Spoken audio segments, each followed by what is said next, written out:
এখন মাঠে ধান রোয়া চলছে। ধান রোয়া নয়, জাস্ট জল দেওয়া হয়েছে।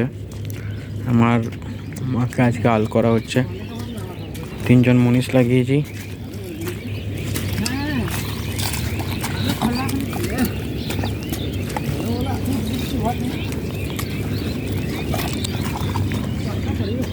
ফার্স্টে আল করতে হবে, তারপরে ছাঁচ কাটতে হয়, তারপরে জমি ধারে ধারে মাটি দিয়ে আল করতে হয়। আল করার পরে এরপরে আবার একটা ট্রাক্টর দিয়ে চাষ করতে হবে।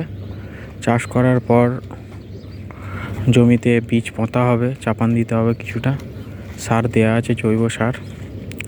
তো অর্গানিক পদ্ধতিতে চাষ করার নিয়ম বহুতই ভালো। সাবমার্সিবল থেকে জল কিনে 2000 টাকা জল কিনে চাষ করতে হচ্ছে। জানি না চাষে কতটা কী লাভ হবে, তবু পেটের দায়ে তো করতেই হবে। পেটের দায়ে যতটা করা যায় ততটাই করছি। আপনারা আশীর্বাদ করুন যেন আমার ধান খুব ভালো হয়, আমার অভাব অনটন যেন ঘুচে।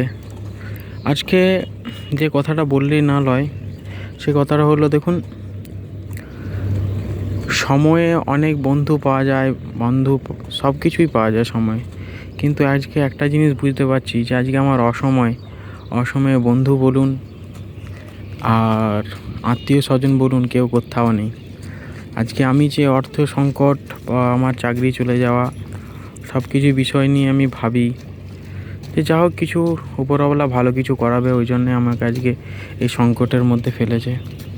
তো জানি না কী সংকট, কী পরিস্থিতি আসতে চলেছে। কখনো করিনি, এই ফার্স্ট করলাম।